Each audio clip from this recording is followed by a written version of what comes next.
তো টিউটোরিয়ালের গত পর্বে আমি আমাদের মানে এই যে ব্র্যান্ড অপশনে যে ক্রুড অপশন অপারেশনটা সেটা আমরা কমপ্লিট করেছিলাম, তাই না?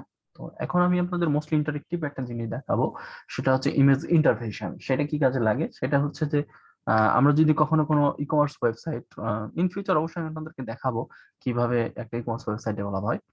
তো ইন ফিউচার যদি আমরা ওরকম কোনো প্রজেক্ট ডেভেলপ করি, তো আমাদের একটা ই কমার্স ওয়েবসাইটে কিন্তু হিউজ অ্যামাউন্ট অফ ইমেজ, মানে অনেক ছবি ইউজ করা হয়, ঠিক আছে?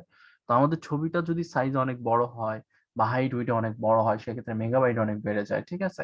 তো এই ছবিটা আমরা একটা নির্দিষ্ট সাইজে আপলোড করাইতে পারবো, ঠিক আছে? এবং সেই সাইজটা কম্প্রেস করে ছোট হয়ে যাবে, ঠিক আছে?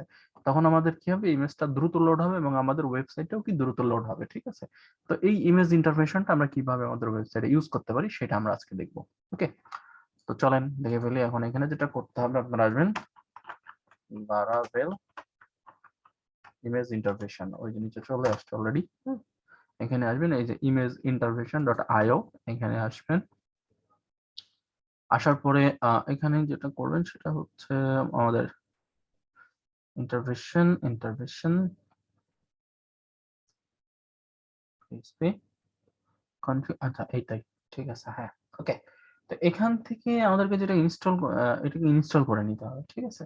এই যে কম্পোজার ইনস্টলেশন, হ্যাঁ। এখানে এই যে কম্পোজার, এটাকে আমরা কপি করলাম, ঠিক আছে? করার পরে আমি এখানেই চলে আসতেছি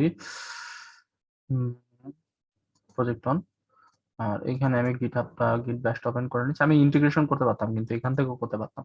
এই যে কন্ট্রোল টিল্ট কি চাপ দিলে এই আমাদের টার্মিনালটা ওপেন হয়, বাট এটা অনেকের জন্য হয়তো সহজ হচ্ছে না। তো আমি এখানে আবার একটু দেখাই দিচ্ছি। এটা আমি প্রথমেই দেখাই দিয়েছিলাম।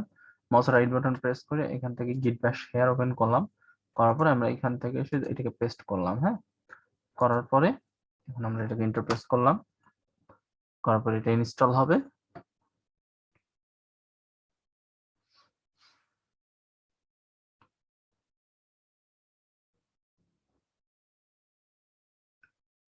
ইনস্টল হচ্ছে। ওকে, তো এটা মুভি ইনস্টল হতে একটু সময় নেবে, তো আমি ইনস্টল হওয়ার পরে আবার ব্যাক করতেছি। তো এরপরে কি হলো, আমাদের এই পাবলিশিং কমপ্লিট, অর্থাৎ ইনস্টল হয়ে গেল, হ্যাঁ। তো এরপর আমাদের আরো কিছু কাজ আছে, সেটা হচ্ছে আমরা ওর ওয়েবসাইটে গেলে ইনস্ট্রাকশন পেয়ে যাব, ঠিক আছে? ইনস্টলের পরে এখন যেটা করতে হবে, এগুলো হচ্ছে ইউজ ফাইল, সেগুলো আমরা পরে দেখবো। হুম, ঠিক আছে, কিভাবে মেক করতে হয় এগুলো দরকার নেই এখন, ঠিক আছে? আমাদের দরকার পড়বে ইমেল মেক, এই জিনিসটা আমাদের দরকার পড়বে, সেটা আমরা পরে দেখতেছি, হ্যাঁ। তো এখানে আরো কিছু কাজ আছে, সেটা হচ্ছে ভেন্ডর অটোলোড। ওকে, আর এখানে যেতে হবে কনফিগ অ্যাপ.php এর ভিতরে যেতে হবে, ফলোইং দিস লাইন, এবং প্রোভাইডার্স এরিয়াতে যেতে হবে, এবং এই যে ইন্টারফেশন যে প্যাকেজটা আছে এটা আমাদের ইন্টিগ্রেশন করে নিতে হবে। তাহলে এখান থেকে কন্ট্রোল সি চেপে কপি করলাম বা কপি করে নিলাম, নেওয়ার পরে আমরা আসবো হচ্ছে কনফিগ অ্যাপ.php, এবং আমাদের প্রোভাইডার্স এরিয়াতে যেতে হবে, প্রোভাইডার্স, এই যে প্রোভাইডার্স। ওকে, এখানে এসে আমাদের এটাকে ইন্টিগ্রেট করে নিতে হবে। তাহলে আমি এখানে আসলাম, কন্ট্রোল ভি চেপে পেস্ট করে দিলাম, হ্যাঁ, ইন্টারভেশন প্যাকেজটাকে। আর অবশ্যই এখানে কমা দিবেন, নাহলে কিন্তু এরর আসবে, হ্যাঁ। ওকে, আচ্ছা। তো এরপরে আরো কিছু কাজ আছে, সেটা হচ্ছে আমাদের এখানে অ্যাড ফ্যাসেটস প্যাকেজ ইন এলআইসিস এরিয়া। তাহলে এলআইসিস এরিয়ার ভিতরে আমাদের এইটাকে অ্যাড করে নিতে হবে। কন্ট্রোল সি চেপে কপি করব, করে আমরা নিচে আসবো, এই যে এলআইসিস এরিয়া। ওকে, তাহলে নিচে এসে আমরা এখানে এসে কন্ট্রোল ভি চেপে পেস্ট করে দিলাম, সমস্যা নাই। ওকে, এরপরে যেটা করতে হবে আমাদের, এখানেই যদি আসি আবার পাবলিশ করতে হবে এটাকে, হ্যাঁ। তাহলে আপনি এক কাজ করেন, এই লাইনটাকে কন্ট্রোল সি চেপে কপি করে নেন। কপি করে নেওয়ার পরে আপনি আবার এখানে আসেন, এখানে এসে পেস্ট করে দেন, দেন ইন্টারপ্রেস করে দেন।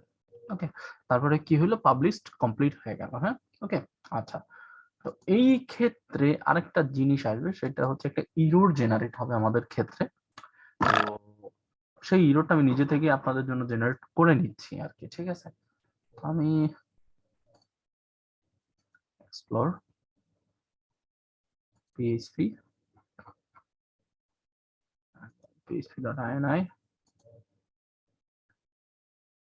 এই যে এক্সটেনশন জিডি, এটা আমি এখান থেকে সেমিকোলন দিয়ে করে নিলাম, কন্ট্রোল এস প্রেস করে সেভ করে নিলাম। ওকে, আচ্ছা, এটা কিভাবে হবে সেটা দেখাই দিব, সমস্যা নেই। ওকে, আচ্ছা, তো এবার চলেন আমরা ইমেজ ইন্টারপ্রিটেশন ইউজ করে কিভাবে আমাদের ইমেজের আমরা যে অপশনটা করবো সেটা হচ্ছে আমরা এখান থেকে যে রিসাইজ এই অপশনটা করব।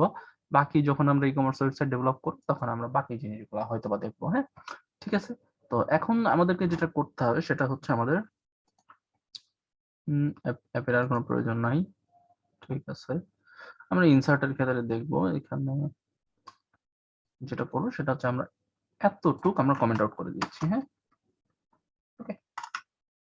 তারপরে এখানে যেটা হবে সেটা হচ্ছে name generate exades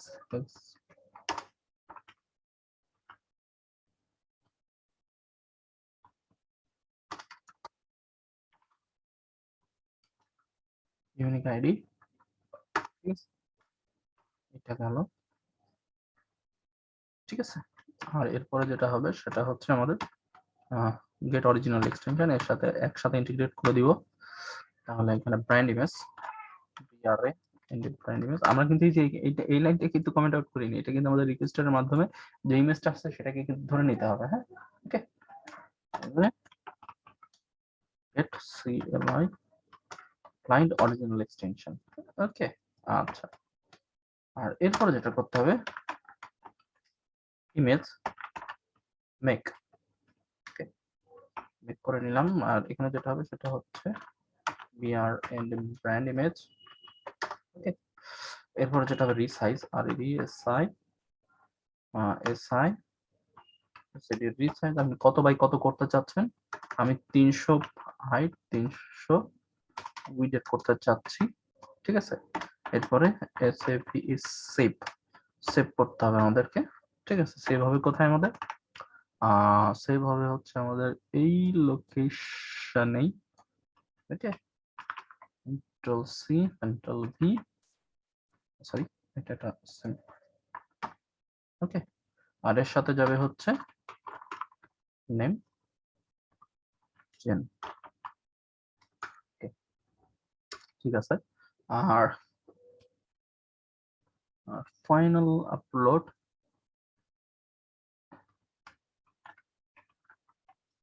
upload equal to আমাদের যেটা হবে এই সেম জিনিসটা হয়ে যাবে এখানে। হ্যাঁ, আপলোড হবে আমাদের এখানে কন্ট্রোল সি চেপে copy and then control V চেপে paste. Okay, clear.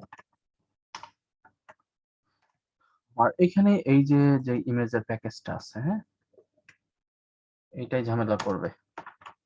Use I am image. আচ্ছা, এইসব বাদ, এইসব হবে না। ঠিক আছে, এরর দিকে ফোকাস। হ্যাঁ, কন্ট্রোল স্পেস করে আমরা সেভ করে দিলাম। হ্যাঁ, ওকে। আচ্ছা, তো এইখানে যেটা হচ্ছে সেটা হচ্ছে এই যে ইরোটা এখনো আছে, এই ইরোটা থাকবে, তারপরেও কাজ করার কথা। ঠিক আছে, তো আমরা একটু দেখি আমাদের এখানে কি ধরনের ইরোটা জেনারেট করে। হ্যাঁ, তো আমি ইমেজটা অ্যাড করব, তাই না? তো আমি এখান থেকে দিয়ে দিচ্ছি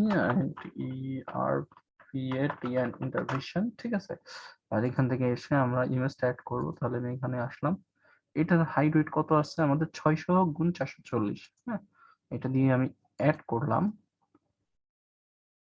আচ্ছা, অ্যাড হয়ে গেছে। ঠিক আছে, আমার ক্ষেত্রে ইরোডটা জেনারেট করে নাই, কারণ আমি আগেই এই জিনিসটাই করে রাখছিলাম। আচ্ছা, কারোর যদি ইরোড জেনারেট করে সেক্ষেত্রে আপনারা কি করবেন? সেই ক্ষেত্রে করণীয় হচ্ছে আপনারা এই যে এখানে আসবে যে এখানে সম্ভবত বলবে জিডি এক্সটেনশন, এক্সটেনশন জিডি। হ্যাঁ, এই যে এই জিনিসটা। হ্যাঁ, আমি দেখাই দিচ্ছি কিভাবে এটা এরকম কমেন্ট আউট করা থাকবে। হ্যাঁ, আপনারা এটা কোথায় পাবেন? আপনারা এই যে এখান থেকে ই করবেন, এক্সপ্লোরে আসবেন, এক্সপ্লোরে এসে এখান থেকে আসবেন পিএইচপি তে। ঠিক আছে, পিএইচপি তে আসার পরে এই যে php.ini এটাকে আপনি নোটপ্যাডে ওপেন করে নেবেন। ওপেন করার পরে নিয়ে আসবেন হচ্ছে কন্ট্রোল এফ এবং এক্সটেনশন ইকুয়াল টু আপনারা দিয়ে দিবেন জিডি। ওকে, দেওয়ার সাথে সাথে আপনারা এটা পেয়ে যাবেন। যদি ইরোডটা দেয় জিডি টাইপের ইরোড, তাহলে আপনি এটাকে উঠাই দিবেন, কমেন্টটা উঠাই দিয়ে কন্ট্রোল এক্সপ্রেস করে সেভ করে দিবেন। দেওয়ার পরে সার্ভারটা একবার রিফ্রেশ করবেন, স্টার্টার ইন করবেন, তাহলে দেখবেন এররটা আর আসবে না। ওকে, ঠিক আছে, তাহলে ওকে।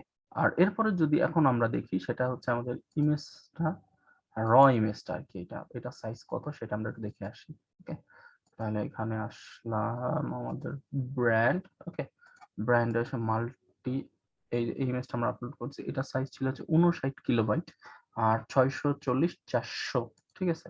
এখন যদি আমরা আমাদের প্রজেক্টের ভিতর পিএইচপি প্রজেক্ট অন, ঠিক আছে, এবং আমাদের এখান থেকে যদি আমরা পাবলিক ইমেজ ব্র্যান্ড, ওকে, এখন দেখেন এইটার সাইজ কত হয়ে গেছে, যে 300 × 300 পিক্সেল, ঠিক আছে। হ্যাঁ, এখন এটার সাইজ 300 × 300 পিক্সেল হয়ে গেছে, এই যে ই কমার্স ওয়েবসাইটে যেমন আসে আর কি, ঠিক তেমন ভাবে আমরা এখানে আপলোড করতে পারছি। হ্যাঁ, ওকে, তাহলে এই যে 300 × 300 আর এখান থেকে 38.3 কিলোবাইটের হয়ে গেছে, কিন্তু অরিজিনাল যে ইমেজটা সেটা সাইজ কত আছে, 59.1 কিলোবাইট, ঠিক আছে। তো এটা আসলে আমরা ইমেজ ইন্টারপ্রেশন ইউজ করে কিভাবে কাজ করে সেটা আমরা দেখে নিলাম। ইমেজ কিভাবে আমরা একটা সাইজে, যেমন আমরা পরবর্তীতে যদি ই-কমার্স ওয়েবসাইটে যাই তাহলে সেখানে কিছু ফিচার্স ইমেজ থাকবে, ইমেজের মানে আমাদের প্রোডাক্ট রিলেটেড ফিচার ইমেজ, সেটার হাইট উইড আমরা সেট করে এভাবে আপলোড করতে পারবো। হ্যাঁ, তো এটা গেল হচ্ছে আমাদের ইমেজ ইন্টারপ্রেশন। ওকে, ঠিক আছে। তো এইটা আমি আপাতত থাক, সমস্যা নেই, বা হ্যাঁ থাক, সমস্যা নাই। তো এরপরে পর্বে আমরা দেখবো আমরা কিভাবে মাল্টিপল ইমেজ অ্যাড করতে পারবো আমাদের ইসে, ঠিক আছে। কিভাবে আমরা মাল্টিপল ইমেজ একসাথে অ্যাড করতে পারবো, যেমন আমরা এখানে যদি এসে ক্লিক করি, এখানে দেখেন আমরা একটার বেশি কিন্তু সিলেক্ট করতে পারতেছি না, যে কন্ট্রোল প্রেস করে ধরে রাখলে একটাই সিলেক্ট হচ্ছে। হ্যাঁ, তো আমরা এটা কিভাবে মাল্টিপল ইমেজ অ্যাড করতে পারবো সেটা আমরা দেখবো, ঠিক আছে। তো ঠিক আছে, দেখা হচ্ছে আপনাদের সাথে নেক্সট পর্বে, ততক্ষণ ভালো থাকবেন, আল্লাহ হাফেজ।